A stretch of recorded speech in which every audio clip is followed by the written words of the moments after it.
Left of the box.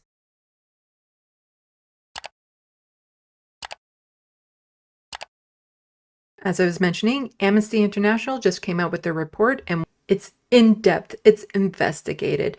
All the T's are crossed, all the I's are dotted, because their reputation as the organization that they are, relies on the amount of professionality that they put into this, the scrutiny that they put into this.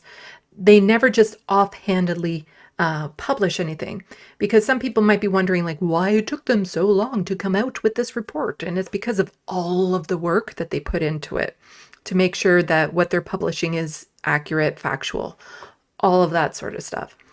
So this is from Amnesty Canada. A groundbreaking Amnesty report published today concludes Israel authorities are committing genocide against Palestinians in Gaza.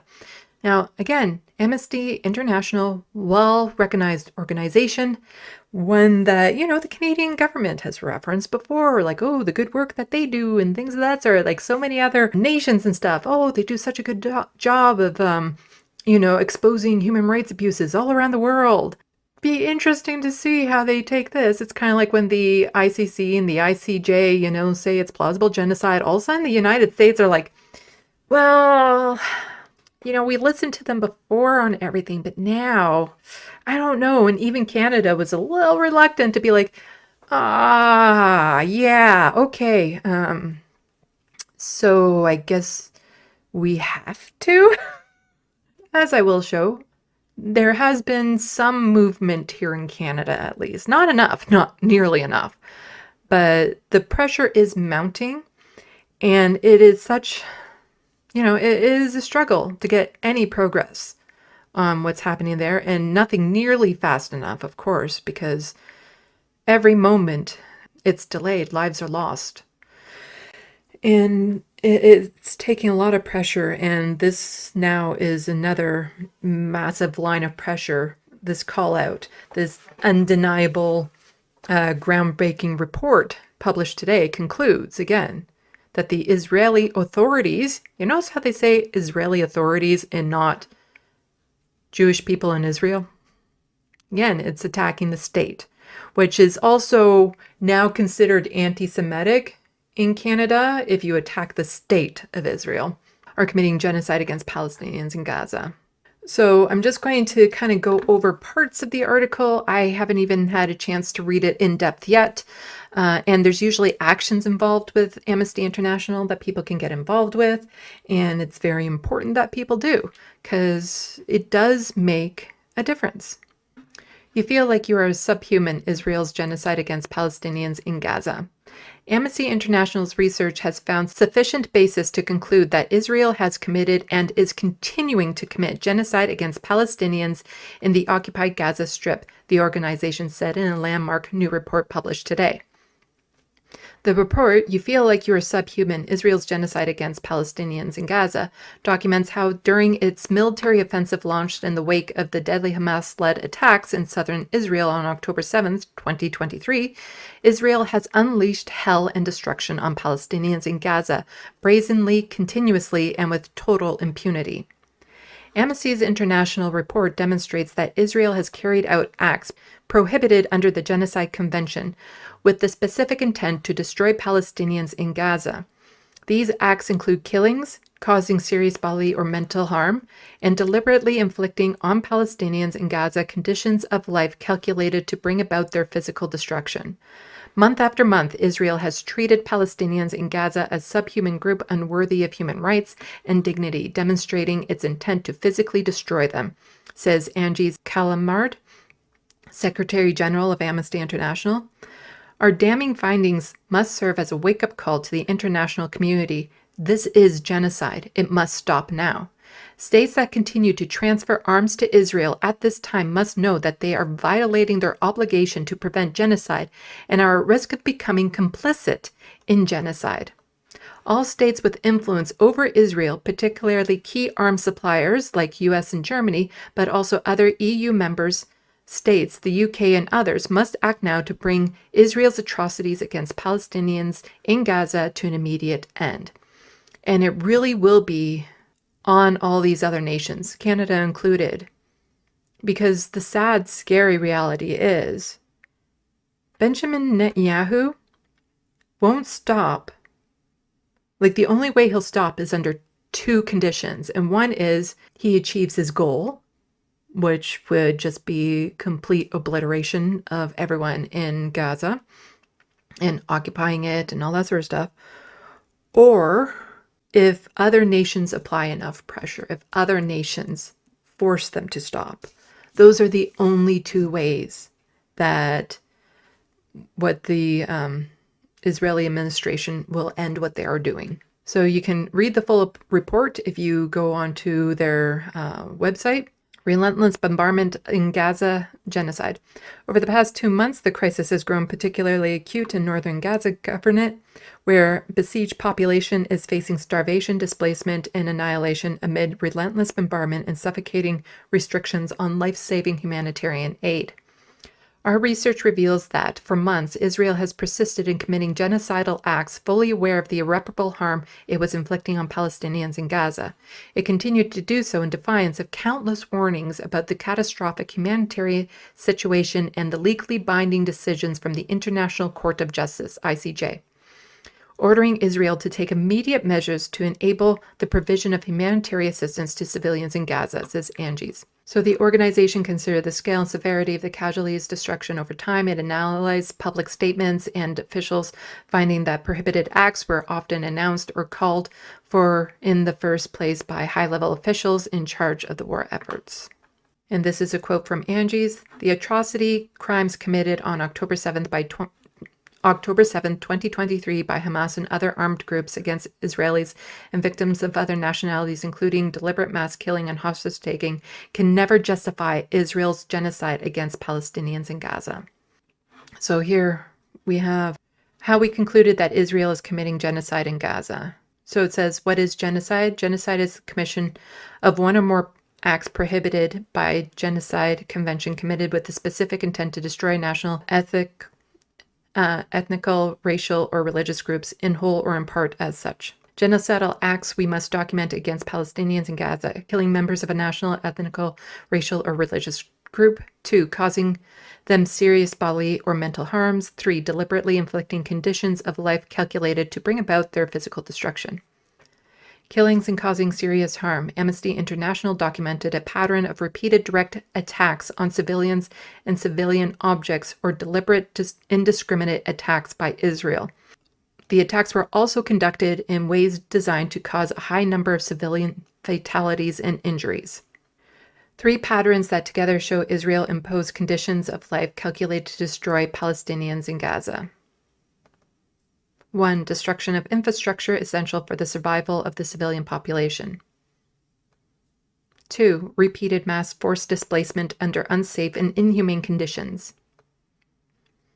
3. Denial or obstruction of the delivery of humanitarian aid, assistance, and essential services. Establishing genocidal intent. With the context of Israel's system of apartheid and its ongoing unlawful occupation of Palestinian territories, we examined the overall pattern of Israel's conduct in Gaza, along with the analysis of racist, dehumanizing, and genocidal rhetoric by senior Israeli officials. States must do everything to stop the genocide. They must halt arms, transfer military aid to Israel, or risk becoming complicit in genocide. So, unprecedented scale and magnitude, Israel's actions follows Hamas' deadly attack have brought Gaza's population to the brink of collapse. Its brutal military offensive has killed more than 42,000 Palestinians, including over 13,300 children, and injuring over 97,000 more by October 7th, 2024, many of them in direct or deliberately indiscriminate attacks, often wiping out entire multi-generational families. And of course, we know this is nowhere near the true tally of what has happened. It has caused unprecedented destruction, with experts say occurred at level and speed not seen in any other conflict in the 21st century, leveling entire cities, destroying critical infrastructure, agricultural land, and cultural and religious sites. It thereby renders large swaths of Gaza uninhabitable. A deadly mixture of malnutrition, hunger, and diseases. Israel's intent to destroy. to establish Israel's specific intent to physically destroy Palestinians in Gaza. As such, Amnesty International analyzed the overall patterns of Israel's conduct in Gaza. And there's lots of video evidence of Israeli officials saying what they intended to do to make Gaza into a parking lot, referring to them as human animals, all that sort of stuff. Israel committed multiple crimes under international law. Direct evidence of genocidal intent. Many of the unlawful acts documented by Amnesty International were preceded by officials urging their implementation. The organization reviewed 102 statements issued by the Israeli government, military officials, and others between October 7th and June 30th, 2024. Many dehumanized Palestinians and called for justified genocidal acts or other crimes against them. So as you can see, long, detailed article. The report itself, long, detailed. Canada's role in Gaza's genocide. Canada has made some positive diplomatic statements, including supporting the call by ceasefire, supporting UNRWA, including the restoration of funding. While Canada has taken some measures to limit the export of military goods to Israel, both direct and indirect transfers continue. So as I was saying earlier, teeny tiny steps, and we'll get into another one of them in just a moment. And so you can learn more about Canada's arms sales to Israel. Authorization of new export permits for transfers of military goods to Israel was reportedly paused as of January 8th, 2024, though no official notice to exporters was issued. In September 2024, the Minister of Foreign Affairs announced that around 30 of the existing permits were suspended. However, it is believed that 180 export permits are still active. Arms sales to Israel has increased in recent years, with 2023, the latest year for which information was publicly available, making it the highest sales to date. Between October 7, 2023 and December 6, 2023 alone, 28.5 million of new military exports were approved, more than all other permits issued in 2022. There is no denying what those exports were doing at that point. You can't stick your head in the sand and think, oh no, we didn't know.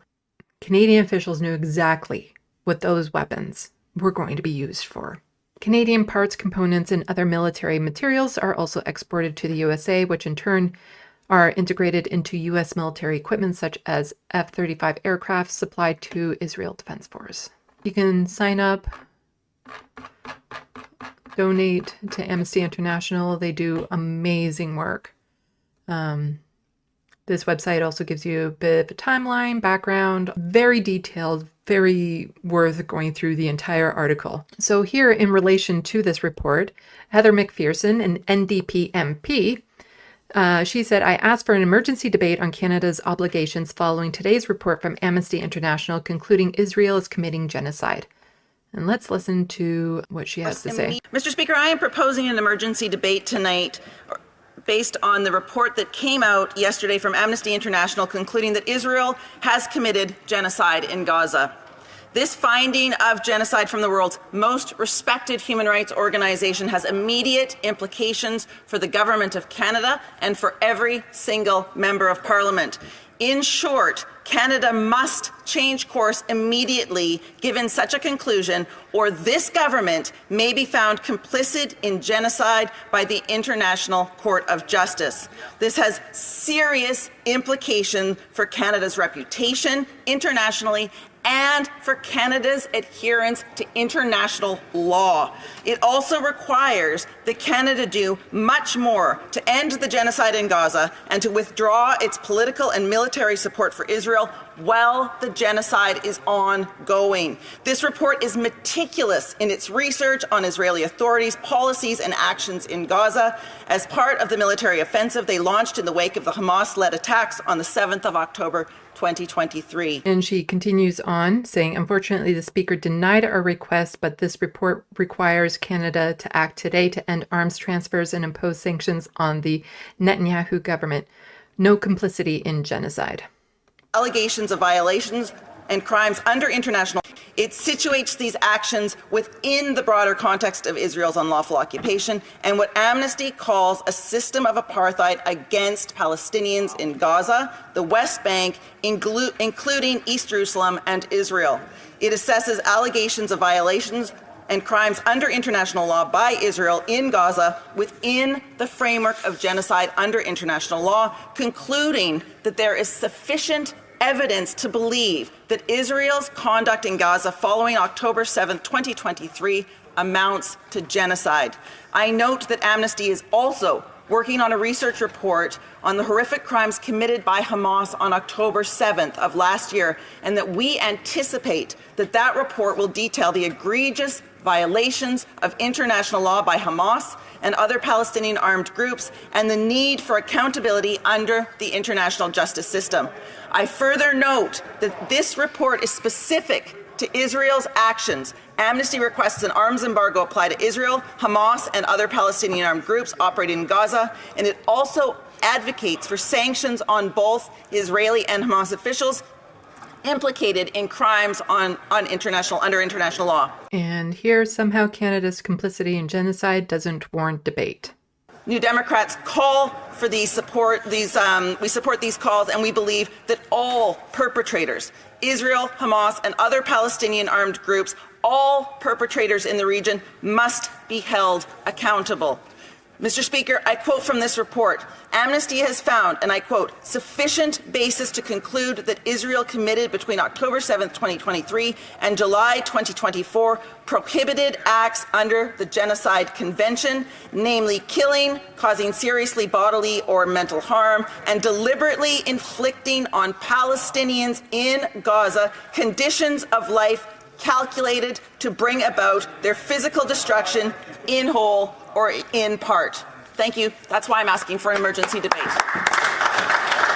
Good. I thank the honourable member for Edmonton Strathcona for her intervention. However, the Speaker is not satisfied that this meets the requirements of the standing orders at this time. Yeah. So the Speaker is just making the choice to say, Mr. not Speaker, worth I am it, proposing not worth an emergency debate. You know, the fact that Canada is now participating with a genocide by continuing the arms and all that sort of stuff. No, that's not worth our time right now. We have more important things to talk about. Just horrible. And Canadians for Justice and Peace in the Middle East are also saying, we are shocked that Speaker of Parliament has denied Heather McPherson's request for an emergency debate on Amnesty's report, finding that Israel is committing genocide against Palestinians in Gaza. What could be more of an emergency than genocide? Yeah. Definitely would be worth having an emergency debate on in Parliament to make sure that, you know, Canada isn't participating or being complicit in this genocide and doing immediate steps to make sure that they aren't.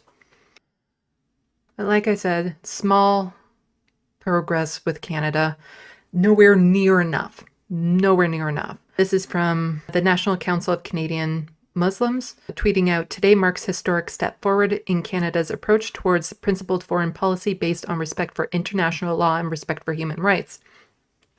For the first time in a decade, Canada has voted yes on the United Nations resolution Peaceful Settlement of the Question of Palestine, which calls for Israel's complete withdrawal from Palestinian territories occupied since June 1967, including East Jerusalem.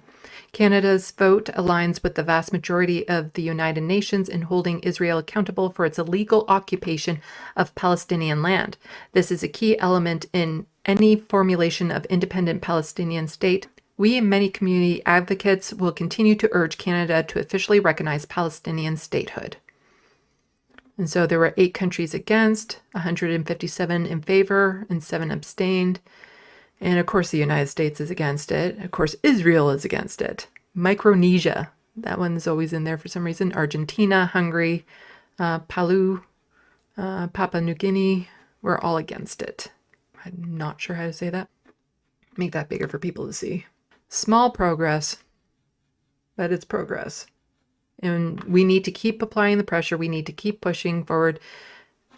This needs to stop. The genocide needs to stop. It's impacting so much. Like, you just want to scream and yell because you know how wrong this is. You know how wrong it is. And to sit by in countries all comfortable in our homes and stuff, well, the amount of suffering and horrific trauma being inflicted on these people. And this country, this nation is participating in it, is complicit in it. It needs to stop. It doesn't take any like deep thought. It's not complicated. It really isn't. Yeah, I don't know what more can be said on this. Like, I'll still be covering it, of course, but with everything that we've witnessed, this is the first, as they say, live stream genocide. It's undeniable, the brutality.